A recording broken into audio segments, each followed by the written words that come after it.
Rome antique, 100 ans avant Jésus-Christ. Un homme a dormi à la belle étoile. Il se réveille. Il frissonne un peu, la nuit a été fraîche et un peu de chaleur serait la bienvenue. Il fait alors ce que les humains faisaient déjà quotidiennement 300 000 ans plus tôt. Du feu.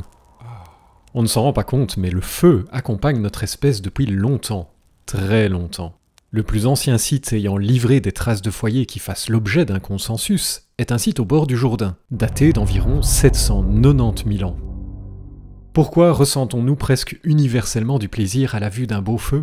Parce que nous avons, par la force des choses, vu tous les avantages conférés par le feu et évolué pour l'apprécier, voire l'aimer. Nous avons domestiqué le feu autant que ce dernier nous a domestiqués au fil des millénaires. Mais le truc le plus fou, Bambou, c'est que si les humains utilisent le feu pour se chauffer et cuisiner depuis des milliers de générations déjà, ce n'est que très récemment qu'on a introduit ça dans le quotidien. La cheminée murale. Dans nos régions, elle apparaît au Moyen-Âge, littéralement hier dans notre histoire. Comment ça fonctionne ? Eh bien, on tape du combustible tel du bois dans l'espace prévu à cet effet, on lance la combustion et hop, c'est parti. L'oxygène de l'air ambiant servant de comburant. Au-dessus des bûches, l'air chauffe très fort, tellement fort qu'il va naturellement chercher à monter, s'échappant par la cheminée. Et c'est tant mieux, car cet air brûlant est maintenant pauvre en oxygène, en plus de contenir des particules nocives, du monoxyde de carbone, du plomb et même de l'arsenic, bref des trucs qu'on n'a pas intérêt à respirer. Mais bien que révolutionnaire, la cheminée murale du Moyen-Âge souffre d'au moins deux gros problèmes. Problème numéro 1. La quasi-totalité de la chaleur générée s'échappe par la cheminée. En fait, ce qui chauffe vraiment la pièce, c'est le rayonnement infrarouge lié à la combustion, et qui ne représente qu'une petite partie de l'énergie de la combustion. Bon, pour être honnête, c'est aussi ce qui se passe avec les feux en extérieur, qui ne chauffent que par rayonnement, le gros de l'énergie de la combustion partant verticalement dans les airs.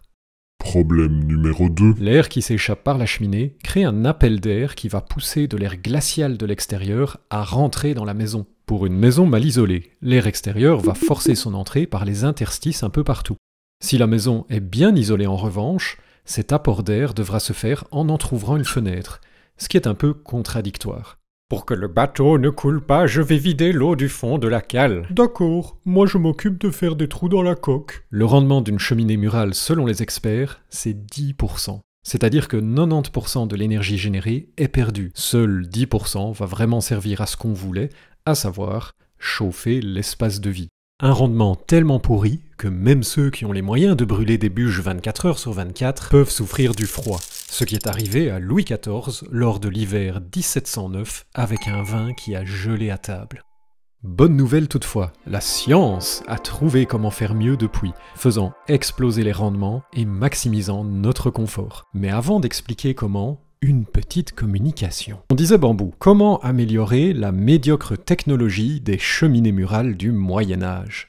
Étape 1, il faut isoler du reste de la pièce le lieu de combustion. Tout contact direct entre l'air de la pièce et l'air des bûches doit être prohibé. Étape 2, il faut assurer un apport d'air extérieur vers la chambre de combustion. Cet air, une fois chauffé, montera dans la cheminée. À ce stade, nous avons résolu le problème d'appel d'air qui pousse de l'air frais dans les lieux de vie. Toutefois, nous perdons toujours massivement de la chaleur par la cheminée. Étape numéro 3, mettre en contact l'air très chaud de la combustion avec l'air froid de la pièce. Il faut que cela se fasse de façon indirecte. On peut imaginer aspirer l'air du bas de la pièce dans un tuyau qui sera exposé à l'air très chaud de la combustion pour qu'un échange ait lieu. Une fois cet échange terminé, les deux airs continuent leur chemin. L'air de combustion, maintenant beaucoup moins chaud, s'échappe par la cheminée. L'air du tuyau, maintenant beaucoup plus chaud, est rendu à la pièce. Pas mal, non ? Sauf que bon, ce n'est pas exactement ce qu'on a dans nos maisons aujourd'hui. Depuis les années 60 à Bruxelles, on a assisté à une véritable explosion de ce qui est appelé le chauffage central, dont voici le principe.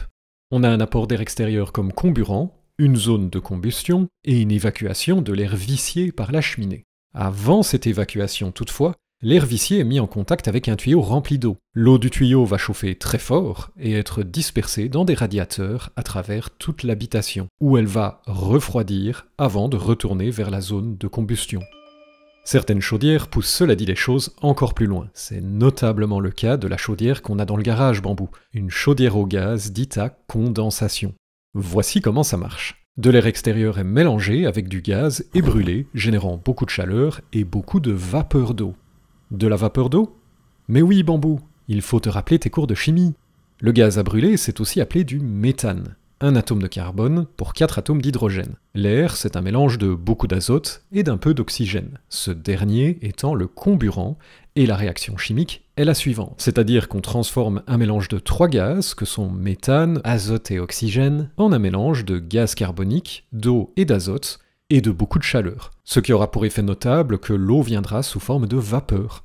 Le principe des chaudières à condensation, c'est de canaliser gaz carbonique, vapeur d'eau et azote, de sorte à mettre tout ça en contact avec les tuyaux froids des radiateurs, au point que la vapeur d'eau va condenser en eau liquide. Et si l'azote et le gaz carbonique refroidi peuvent être évacués par la cheminée, ce n'est pas le cas de cette eau condensée qui devra être évacuée autrement, raison pour laquelle les chaudières à condensation ont besoin d'être reliées aux égouts. Aujourd'hui, notre façon de se chauffer est à nouveau en pleine évolution. On mise plus que jamais sur l'isolation de nos logements et de nos corps, mais aussi sur de nouvelles évolutions technologiques, comme les chaufferettes pour main ou les tapis de souris chauffants qui, grâce au contact direct avec nos corps, donnent une importante sensation de chaleur, même si la pièce est sous-chauffée. Il y a aussi la pompe à chaleur, une technologie presque magique qui, moyennant un peu d'électricité, réussit à pomper les calories de l'air extérieur, même en hiver, afin de chauffer le circuit d'eau des radiateurs.